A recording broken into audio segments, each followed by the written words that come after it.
Apple says the camera on their iPhone 7 Plus is the best they've ever made on an iPhone. But Google may have just raised the bar, saying their new Pixel phones have the best camera ever made on any smartphone. So we're going to put these specs to the test in the real world with a tour of wine country, starting here at the Jarvis Winery.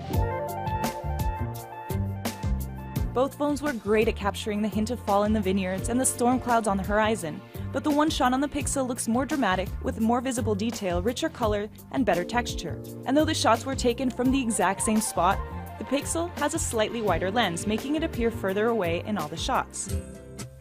So we're going to get a little bit closer and test the macro shot.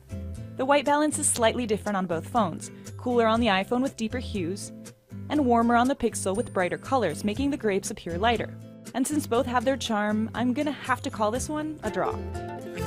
Both cameras have a blurred background effect.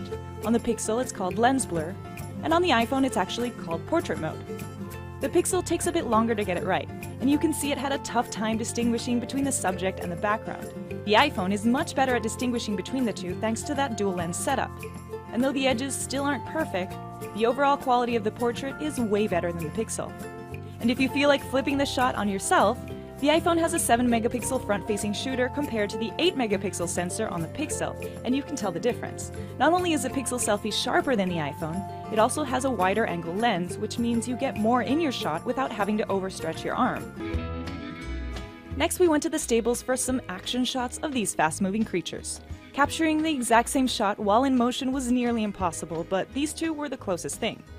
Both were impressive at capturing the horse midair, considering how fast it was going and how much I was fumbling with the phones, but again we see the Pixel has brighter colors and greater details in the clouds both above the horizon and below the horse's hooves. So now let's see how they handle low light inside these caves. Once inside, we mounted the phones on a tripod to get the exact same angle and reduce blur. And while they can both handle low light like pros, the Pixel was able to let in more light with greater contrast, creating that sense of depth in the shot which closely resembles the real thing. Both cameras are a huge leap forward for a smartphone. The portrait on the iPhone 7 Plus is incredible, and that may be a strong enough reason to choose it over the Pixel, but it's the only reason. The Pixel was able to capture more detail in each image, it had consistently brighter colors, and superior low-light shots, making it our overall winner in this round.